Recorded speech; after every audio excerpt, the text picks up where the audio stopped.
Hello, everybody, and welcome back to another deep.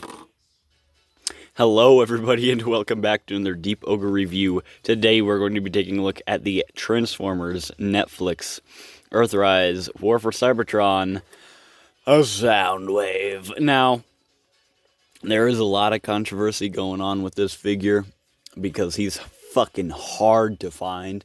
I didn't even find mine. I had to pay like $55. Which isn't bad in retrospect, seeing how much this guy usually goes for. But I had to pay $55 from Macari just to get him. And honestly, he's not worth 55, but if you can find him in the wild, if you're one of those lucky motherfuckers, like my friend That Nerd Isaac, get him immediately. He is so worth it. He is so amazing. But we'll get into all that later. I did a stop motion with this guy, and that did really well, so who knows, this review might go out to everybody, this review might go out to fucking no one, but who knows, only the future can tell, and right now, the future says that we'll get into his accessories. So, here is all of Soundwave's accessories. You have his missile launcher right here, which is on a kind of hinge joint right here that you can take off. It's one of those slidey things, so you can kind of maneuver it up and down if you would so please. Not really down, but you can maneuver it up like that. And then you have his concussion blaster, which you can just fold in when you're not using it. That's pretty cool. This is basically just exact carbon copy of the Siege weapons. And then we have the cassettes, which are remolds of the Siege. I think they just have new heads. I think that's new heads, new paint schemes. So let's take a look at my favorite cassette mode, at least, which is Ravage. You have that black silver right here for the kind of, the tape recording everything. You have Japan in silver right there. MC60A, Deceptive symbol, purple with the silver on the back. Turn it around, obviously you're going to get Kibble, clearly. And then for Laserbeak, you have kind of some weird 80s techno cybernetic, obviously cybernetic, but, kind of weird detail right here. Kind of looks like something out of Stanley Kubrick. And then turn it around, obviously you're just going to get ugly shit. But for transformation, you just fold the wings out, do that, or get your nail in there and take out his head, flip all that up, flip down his feet, and there you have Laserbeak in his bird mode. Deceptive symbol on his forehead, yellow for the eyes, a nice pointy sharp beak. Then for Ravage's transformation, I fucking hate this thing. So you fold his legs out like that. Kind of have to really try hard to do this. I fucking hate this transformation. And then you flip that all around, raise that up, flip that around, flip his legs down. Fucking A. Yeah, see what I mean? I said I don't like this transformation. I really don't like it. So then you flip his legs down. And then get your fingernail in there. Flip his head up. And boom. There you have... Nope. Jesus. Sorry. It wants to go past its detents.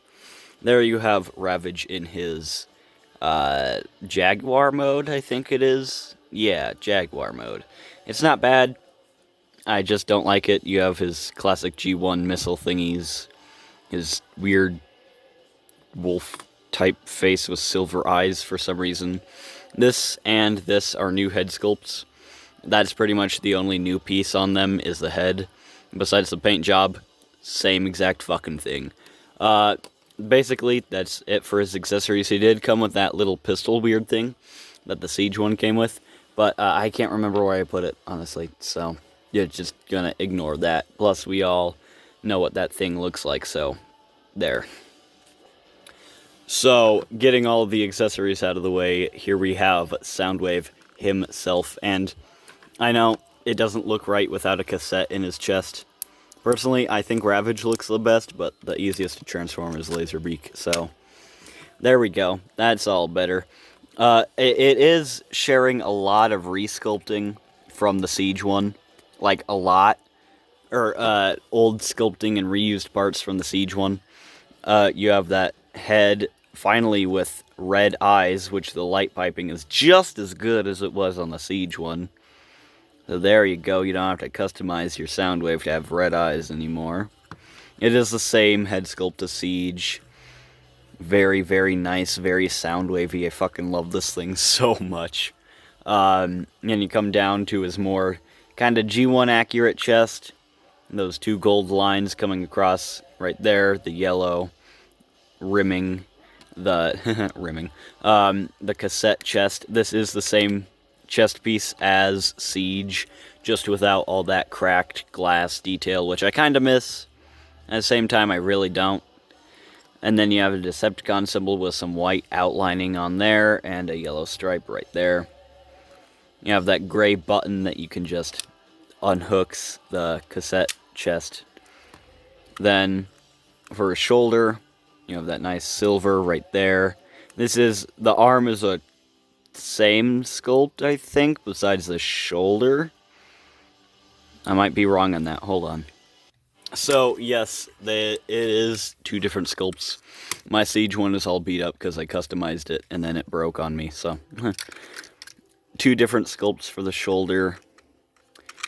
Two different sculpts for the chest, but as you can see, this one is a lot brighter just in general than Siege. It uses a brighter blue plastic. But as you can see, my Siege one has seen a lot better days. That's just because I wanted to customize it. Same crotch pieces and everything. Same arms, besides the shoulder. I was about to say same legs, but those are different sculpts. So basically everything from his crotch up is old besides the chest. You can even see that on the back. It's a lot cleaner. So everything from his crotch, his arms, except for his chest and his shoulders are the same. And then coming down, new thighs, all the way down, brand new legs, and reused feet. So most of this figure is new. I'd say like a good 40% of it is old. So most of it is new stuff, so that's good. You have that new back panel piece on his ass, which is kind of annoying. But at the same time, you're not going to be displaying him like this. He does look better with it kind of out, but yeah, whatever. Sorry for that gleam. Coming down, you have that on the inside of the leg, you have that rec, bat, record, and battery right there. And then you have the yellow right there coming down in that little staircase type shape. Silver right here. Silver all through here. Little panel right there. There's not a lot to say about it. It just is Soundwave. It's my definitive version of Soundwave. This is what I picture in my mind when I think of Soundwave, is the cassette mode. Clearly. And then, obviously, if we zoom out right here... Oh, geez. If we zoom out right here, you can put his gun in his hand, like so. And then, like so, you can put his missile launcher in his shoulder.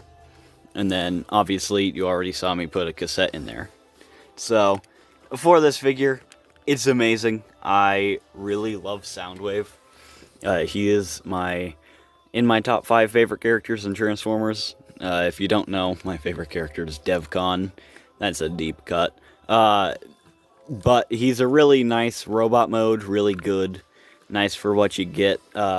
Still haven't talked about articulation. It sounded like I was giving my closing thoughts.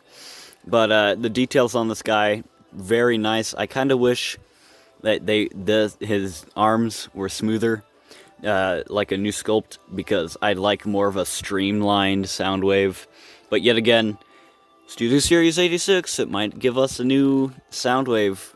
It's just remolded of Siege, basically this, but with new forearms, maybe. So, who knows? That could happen, may not. But let's get into articulation. So, for articulation, there is, I don't know why I moved this, there is a ball joint up at the head. He can look up about that far, down about that far, and he does have some nice, sexy tilt. His arms do go full 360. Arm can go out about that far, in about that far. There is a detint right here, so it can't go like that much. Well, it can, but if you're moving it fast, it won't go like midway. It's just out or in. That's it with this figure, and that's kind of annoying. But, you know, you can try and be careful and kind of move it at a snail's pace. You have a bicep, and biceps is really tight. Bicep swivel, double jointed elbow that goes all the way up. It is sexy and sweet for a Transformer. You have a waist rotation. One thing that we do get on the Siege that we don't get on here is that ab crunch for the transformation. So you cannot go down with this figure. You just have to use his legs, which is kind of sucky. I really loved that ab crunch, but you know, I never really used it, you know? So that kind of sucks. You do have a blast port right there. I didn't even notice that until getting this guy in front of camera, and I've had this guy for like almost a month by this point. His skirt does go up, so you can kick up about that far. Then you can move his ass flap out, so you can go back all the way. Can kick up about that far, down about that far.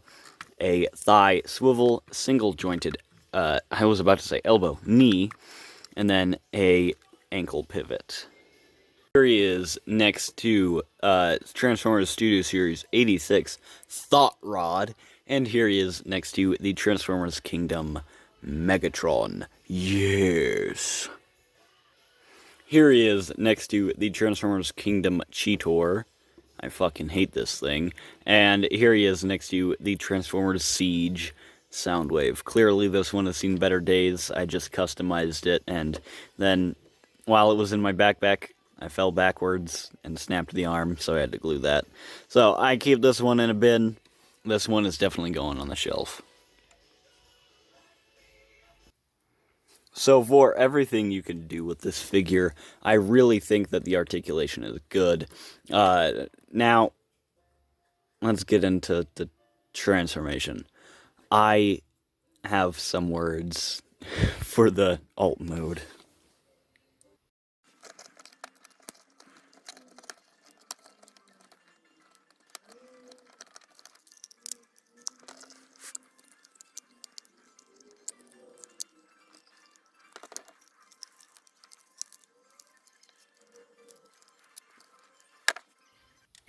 So, I want to love it. I want to love it. I really do. But I just... I can't. I can't. I really can't. I really wanted to love this thing because I fucking love cassette players. I think they're the fucking shit. This thing is a common issue with everybody's. First time I transformed it, oh hell yeah, these'll plug in. These'll tap in, right? Not anymore. I don't know what happened. Fuck you too, Soundwave. And it won't stay flat because the arms, there's too much weight back here, so it just falls back and wobbles. Why the fuck would I want that? But, you know what's cool? Is that these can turn into battery packs. Because that makes all the issues of this fucking thing just go away.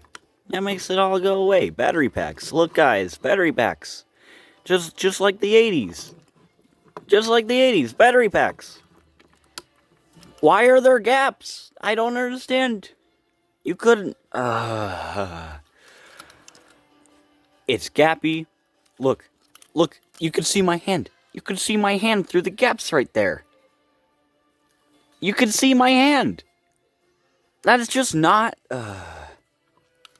you know. I really tried to love this thing. I just can't. And with the battery packs on, it shoves it forward.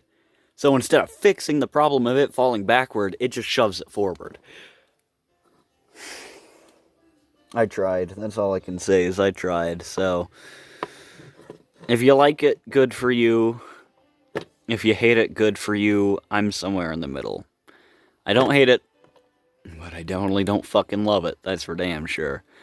So let's get this thing back into robot mode, and I'll give my final thoughts with some photos. So overall, it's hard to kind of articulate my words with this figure. I love it in some aspects, but I don't like it in others. Those aspects kind of are dumbed down by the aspects that I like how blocky he is, the poses you can get out of him, how good he looks with the other Earthrise figures, how good he poses, his articulation is top notch. I mean, you don't really see double jointed elbows in Transformers, do you? Unless it's for transformation. And yes, I think on the Siege version, his double jointed elbows were for transformation. But reusing the Siege arms is a good idea because of the double jointed elbows. And his articulation, you guys, he can get a very expressive character pose just by standing there at a slight angle. That's all you need to do to make this guy look really nice. And you have Laserbeak and Ravage that go along with it, and his cassette tape mode, which is pretty cool, besides all the problems I have with it. I think it's pretty cool, honestly. It's worth at least 50. If you want to fork up like 70, don't do it, because it's not really worth it in my opinion. But that's just me. I paid 55 for mine, so yeah, kind of up there, but I'm glad I did it. I'm really glad I did it. So, if you want this guy, probably too late to find him at Walmart, but like Macari, eBay, places like that, local comic shops, maybe, but that's a maybe. So, who knows? I'm giving this figure a solid 8 out of 10. Not that bad, not that good, but he's pretty fucking good. But I hope you guys like this review, and see you in whatever the hell I do next with this channel. Peace.